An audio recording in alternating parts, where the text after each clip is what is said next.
እንኳን ወደዚህ ቻናል በሰላም መጣችሁ። ናትናኤል ነኝ። ዛሬ የምናየው ስለ ተውሳከ ግስ ወይም ደግሞ ስለ adverb ነው። ተውሳከ ግስ ከንግግር ክፍሎች አንዱ ነው። An adverb is a part of speech. ከንግግር ክፍሎች አንዱ ነው። ከተውሳከ ግስ ግሶችን፣ ቅጽሎችን እና ሌሎች ተውሳከ ግሶችን ይገልጻል። ግሶችን ወይም ደግሞ verbs፣ ቅጽሎችን ወይም ደግሞ በእንግሊዝኛ adjective እና ደግሞ ሌሎች ተውሳከ ግሶችንም ወይም ደግሞ adverb ይገልጻል ማለት ነው። ተውሳከ ግስ እንዴት፣ መቼ፣ የት፣ ስንት ወይም ደግሞ በየስንት ጊዜው የሚሉትን ጥያቄዎች ስንጠይቅ የምናገኘው መልስ ነው። አንድ አረፍተ ነገር ኖሮን እንዴት ብለን ስንጠይቅ፣ መቼ፣ የት፣ ስንት፣ በየስንት ጊዜው የሚሉትን ጥያቄዎች ስንጠይቅ የምናገኘው መልስ ነው ማለት ነው። በድንገት ተገናኘን፣ እንዴት ተገናኘን ብለን ብንጠይቅ በድንገት we met accidentally. እንዴት ተገናኘን? how did we meet? accidentally. በድንገት he walks slowly. እሱ በቀስታ ይራመዳል። እንዴት ነው የሚራመደው? how does he walk? እንዴት ነው የሚራመደው ብለን ብንጠይቅ በቀስታ slowly፣ በቀስታ። ስለዚህ እዚህ አረፍተ ነገር ላይ በቀስታ የሚለው ተውሳከ ግሱ ነው። ዋክስ የሚለው ደግሞ ግሱ ነው ማለት ነው። እዚህ አረፍተ ነገር ላይም ስናይ እሱ በቀስታ ይራመዳል። በቀስታ ተውሳከ ግሱ ነው። ይራመዳል ግሱ ነው።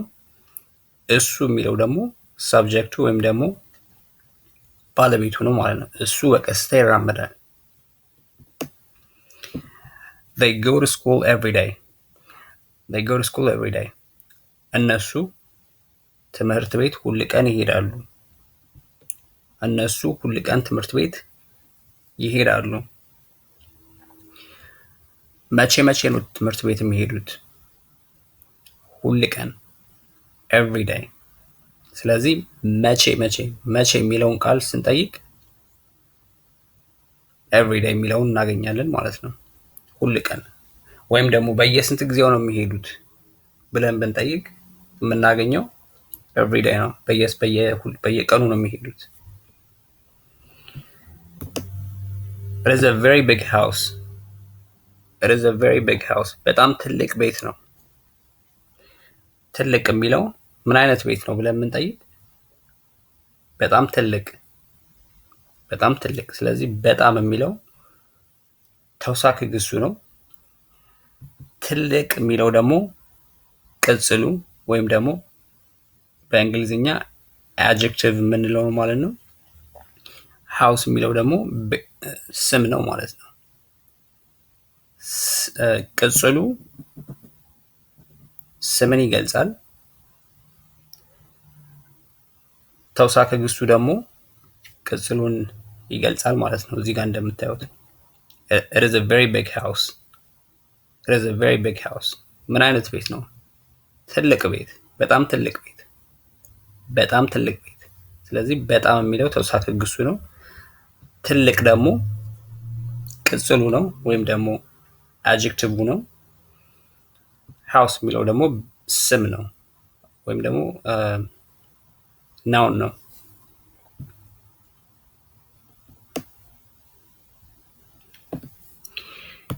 So he usually gets home at about 6 o'clock. እሱ አብዛኛውን ጊዜ 6 ሰዓት ላይ ይደርሳል። እሱ አብዛኛውን ጊዜ እቤት 6 ሰዓት ላይ ይደርሳል። መቼ ነው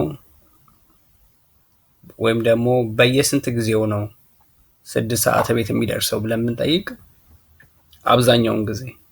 በየስንት ጊዜው የሚለውን ጥያቄ ብንጠይቅ እዚህ አረፍተ ነገር ላይ መቼ የሚለውን እናገኛለን። አብዛኛውን ጊዜ በየስንት ጊዜው የሚለውን ጥያቄ ይመልስልናል። Usually gets home at about 6 o'clock.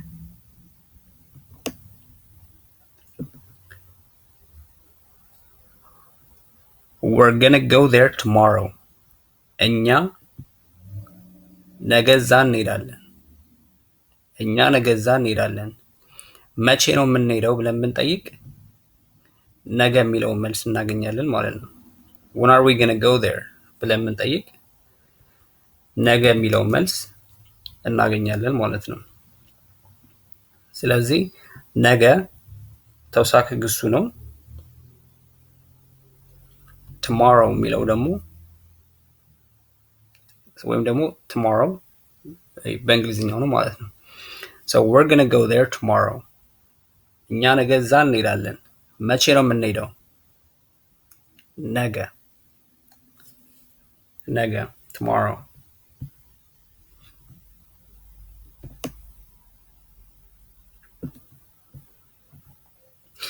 They're walking very quickly. እነሱ በጣም በፍጥነት እየሮጡ ነው። እነሱ በጣም በፍጥነት እየሮጡ ነው። እንዴት እየሮጡ ነው ብለን ብንጠይቅ በጣም በፍጥነት እዚህ ጋር እዚህ አረፍተ ነገር ላይ የምናየው ሁለት ተውሳከ ግሶችን ነው። very እና quickly። ቀደም እንዳልነው ተውሳከ ግስ ሌሎች ተውሳከ ግሶችን ይገልጻሉ ነበር። እዚህ አረፍተ ነገር ላይ አይተነዋል ማለት ነው። they're walking very quickly. እነሱ በጣም በፍጥነት እየሮጡ ነው። በጣምም ተውሳከ ግስ ነው። በፍጥነትም ተውሳከ ግስ ነው ማለት ነው። they're walking very quickly. ስለዚህ አሁን አብዛኛውን ጊዜ የምንጠቀምባቸው የተውሳከ ግስ ቃላትን እናያለን። easily በቀላሉ easily፣ slowly በቀስታ accidentally በድንገት ወይም ደግሞ በአጋጣሚ secretly በሚስጥር eagerly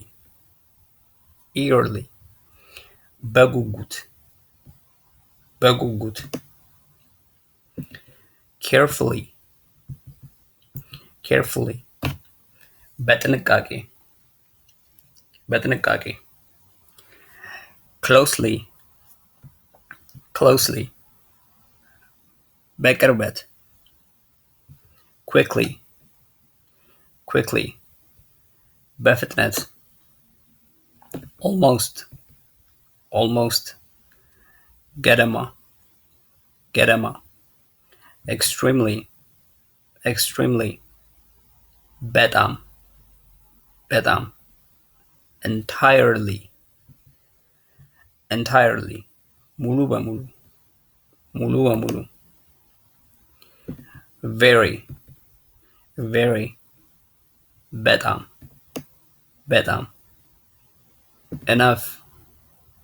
enough በቂ completely ሙሉ በሙሉ there እዚያ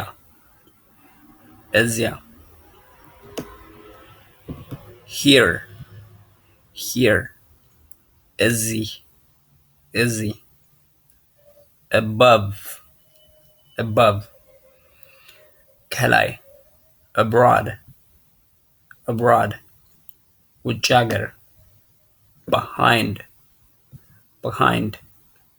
ከበስተጀርባ anywhere ማንኛውም ቦታ elsewhere ሌላ ቦታ never በፍጹም sometimes አንዳንዴ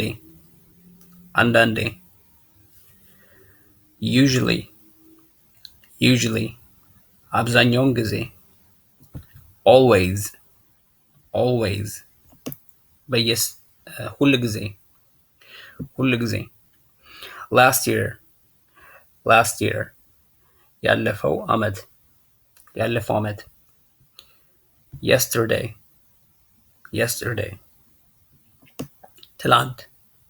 ትላንት today ዛሬ soon በቅርቡ tonight ዛሬ ማታ now አሁን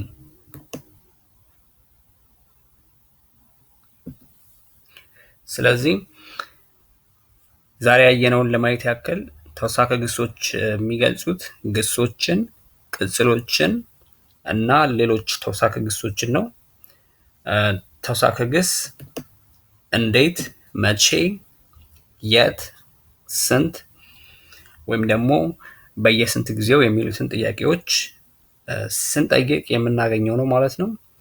ስለተከታተላችሁኝ አመሰግናለሁ።